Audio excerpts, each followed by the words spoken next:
जय श्री कृष्ण विद्यार्थी बहन, सुप्रभात। कैसे हैं? अच्छे ही है, ऐसा मैंने सोचा है। आशा रखी है।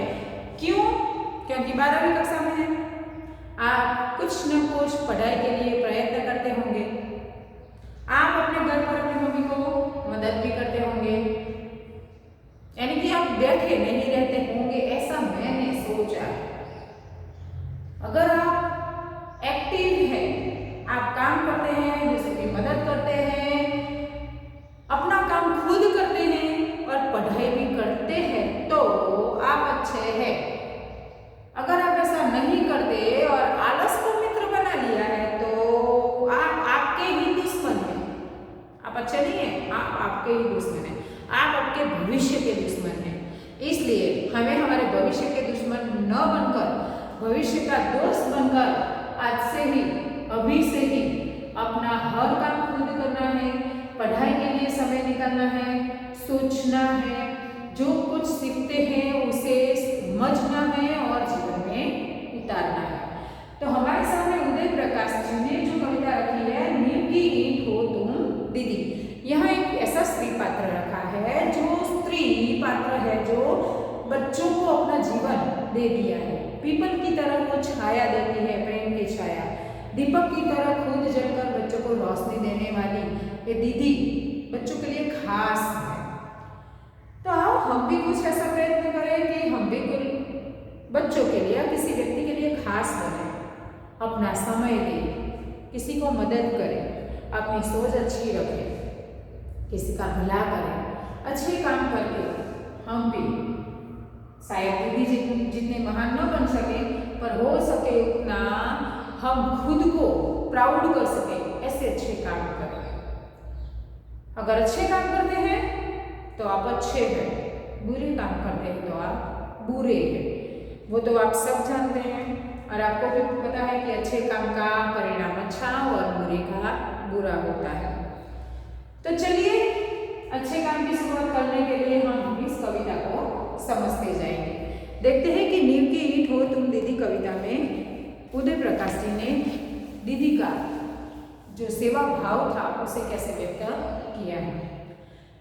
कहते हैं कि पीपल होती तुम, पीपल दीदी पिछवाड़े का, तो तुम्हारी खूब घनी हरी टहनियों में हारे हम बसेरा लेते। क्या कहते हैं कि पीपल होती तुम, पीपल दीदी, यानी कि तुम पीपल का वृक्ष होती ना दीदी, तो पिछवाड़े का मतलब घर का जो पीछे का भाग होता है ना, वो पिछवाड़ा। अगर तुम पिछवाड़े का पीपल का पेड़ होती तो दीदी हम हारिल पक्षी बन जाते। हारिल पक्षी कैसा होता है कि जो कभी अपना घोंसला नहीं बनाता, अपना बसेरा कहीं होता नहीं, कभी इधर बस फिरते रहते हैं, वो हारिल पक्षी होते हैं। तो क्या कहते हैं कि हम हारिल पक्षी बनकर तुम पर बसेरा करते और तुम्हारी खूब हरी घनी टहनियों पर अपना बसेरा करके खूब आनंद लेते। ऐसा बच्चे अपनी दीदी को कहते हैं। है नहीं पीपल की छाव, पर पीपल जैसी है, क्योंकि तुमने प्रेम भरा व्यवहार हमसे किया है। तो हम भी तो आपके पास बसेरा कर आपके साथ ही रहना चाहते हैं, आपसे अलग होना नहीं चाहते। इसलिए भले ही हारिल पक्षी बनना चाहे, आप पीपल का पेड़ बने तो हम हारिल बनेंगे और आपके साथ रहेंगे। हारिल होते हैं हमारी तरह ही, घोंसले नहीं बनाते कहीं, बसते नहीं कभी, दूर पहाड़ों से आते हैं, दूर जंगलों में को उड़ जाते हैं। हारिल पक्षी कैसा होता है? न कभी कहीं बसेरा करता है और ना ही कहीं अपना घोंसला बनाता है। कहीं दूर पहाड़ों से आते हैं और कहीं दूर जंगल में चले जाते हैं। हारिल पक्षी की विशेषता पूछी जाए तो ये उत्तर आप लिख सकते हैं कि हारिल पक्षी कैसे होते हैं? जो खुद अपना बसेरा नहीं बनाते, कभी एक जगह रुककर नहीं रहते, वो कहीं पहाड़ों से आते हैं और जंगल में चले जाते हैं। कहते हैं हारिल पक्षी की पीपल की छांव तुम्हारी तरह ही ठंडी होती है दोपहर। तुम्हारा प्रेम भरा व्यवहार हमारे लिए शीतलता प्रदान करता था, ठीक वैसे ही पीपल का पेड़ दोपहर को एकदम ठंडी छाया देता है। बस दीदी, आपका प्रेम भी हमारे जीवन को ठंडा एहसास कराता है, शीतलता का एहसास कराता है। अब दूसरी बात है, पहले क्या कहा? पीपल। दीदी को कहा कि अगर तुम पीपल होती तो हम क्या होते? हारी। अब आया डिबरी, कि डिबरी थी तुम दीदी, यहाँ होती तो नहीं कहा, यहाँ थी कहा कि डिबरी थी तुम दीदी हमारे बचपन की। अचार का तलछट तेल, अचार का तलछट तेल। तलछट तेल क्या होता है? तो कि जो आपने अचार मतलब गुजराती में कहते हैं, गुजराती लोग से कहते हैं अथाण। क्या कहते हैं? अथाण। हिंदी में क्या कहते हैं? अचार। जो अचार होता है उसके ऊपर तेल होता है, देखा होगा ना, आप अचार खाते होंगे तो जब अचार डालते हैं तो तेल उसके ऊपर तक होता है लेवल उसका, जो ऊपर का तेल होता है उसे क्या कहते हैं? तलछट। तो तुम हमारे लिए डिबरी थी दीदी। अचार का तलछट तेल अपनी कपास की बाती में सोखकर जलती रही, कि तेल कपास जो तेल था वो तेल में तुम कपास की बाती, जो हम रू लेते हैं ना बाती बनाने के लिए, वो बाती बनकर तुम जलती रही,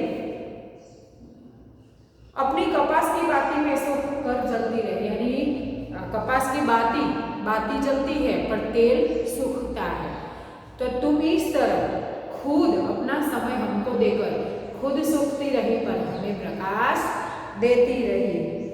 हमने सीखे थे पहले पहल अवसर और अनुभव से भरे किस्से। उस वक्त हमने आपके पास से पहले पहल अवसर ज्ञान प्राप्त किया था, पढ़ना लिखना शुरू किया था और आपके जीवन के अनुभव के किस्से भी हमने उस समय सुने थे। तुम्हारी उजली सांस के स्पर्श में, कि तुम्हारी उजली सांस यानी कि तुम साफ थी मन की दीदी, तुम्हारे अंदर किसी के प्रति कोई दोष द्वेष भाव नहीं था। ऐसे उजली सांस से तुमने हमारे अंदर ज्ञान का प्रकाश भर दिया था।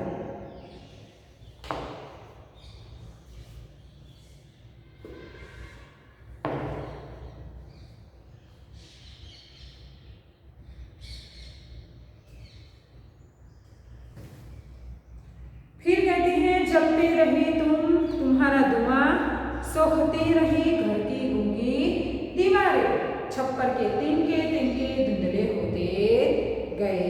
क्या कहते हैं?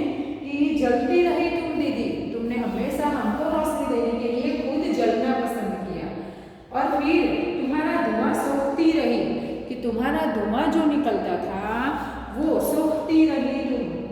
कौन?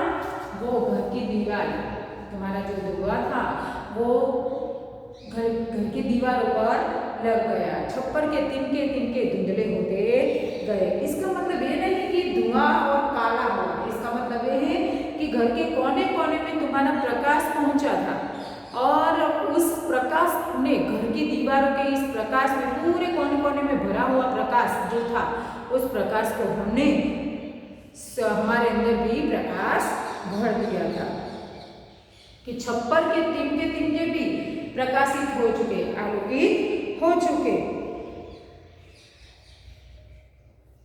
यानी कि आपका ज्ञान जो था वो प्राप्त करते करते हम बच्चे से बड़े होते गए। आपके अनुभव के किस्से सुनते सुनते हम छोटे से बड़े होते गए। आप खुद जलती रही, यानी कि आपने अपना समय दिया, अपना ज्ञान दिया, आपका प्रेम दिया हमें, और इस तरह आपका जो है आपके पास रहते रहते हम बहुत कुछ सीखते गए, और तुम्हारी थोड़ी सी कठिन रोशनी में हम बड़े होते रहे। तीसरी बात कही है नदी, तीसरी बात कही है नदी। अगर तुम दीदी नदी होती, अब होती तो कहा है कि अगर तुम नदी होती तो हम मछलियां होकर किसी चमकदार लहर की उछाल में छुपते। अगर आप नदी होती ना तो भी हम आपके पास रहते। नदी में मछली बनकर हम उसकी उछाल में चमकदार लहर में उछते, छुप जाते। कभी कभी बूंदे लेते सीपी बन, और कभी कभी सीपी यानी अपने यहाँ गुजरात में छिपली कहिए वे, छिपली चिपला, तो कभी कभी सीपी बनकर बूंद भर देते अपने अंदर और किनारों पर हम चमकते। आप अगर चांदनी में रात में सीप को देखे ना तो वो चमकते हैं, तो हम चमकते। आप अगर नदी होती तो भी हम आपके पास रहते। क्या बनकर? मछली बनकर। मछली बनकर हम आपकी लहरों के साथ उछालते, छिप जाते, और छिपी बनकर हम चमक कर जाते। आपकी बूंदे, आपके ज्ञान की बूंदे अपने अंदर भरते और चमक उठते।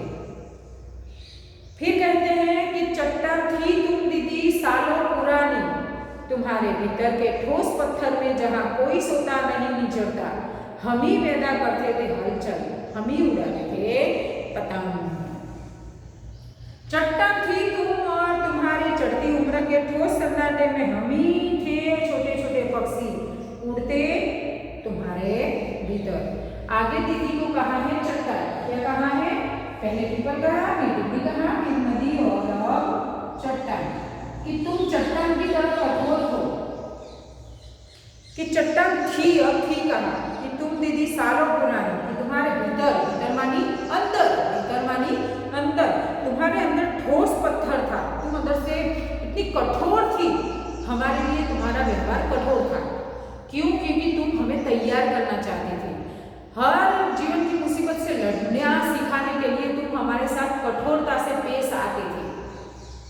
जहां कोई सोता नहीं निचरता, तुम्हारे मन में मानो कि नरमाई थी ही नहीं, नरम नहीं था तुम्हारा मन, कठोर हो चुका था हमें तैयार करने के लिए।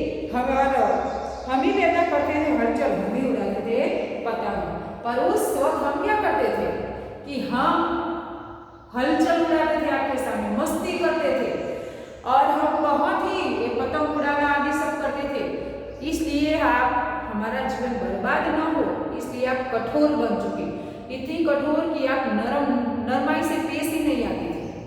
आपने हमेशा हमारे साथ बहुत ही कड़काई से, कठोरता से काम लिया, और हमारे जीवन में आगे बढ़ने के लिए, हर मुसीबत से लड़ने के लिए आपने हमें तैयार किया। चट्टान थी तुम और तुम्हारी चढ़ती उम्र के ठोस सन्नाटे में हम ही थे छोटे छोटे पक्षी, उड़ते तुम्हारे भीतर। कि तुम चट्टान थी और ऐसे ही तुम बड़ी होती गई, तुम्हारी चढ़ती उम्र की ठोस समझ, जैसे जैसे तुम बड़ी होती गई, तुम्हारा जो सन्नाटा था, क्योंकि अगर हमारी मस्ती कम न हुई तो हमारे भविष्य को लेकर तुम चिंतित रहती थी, तो तुम्हारे इसी सन्नाटे में हम छोटे छोटे पक्षी बनकर आपके दिल में, आपके मन में हमेशा उड़ते रहते थे। तो इस तरह हम यहाँ तक देखते हैं कविता कि कवि ने अपनी दीदी के लिए पीपल, हिरनी, नदी और चट्टान शब्द इस्तेमाल किए हैं, और आगे अपनी दीदी के लिए क्या बातें करते हैं वो कल के ताश में हम देखेंगे।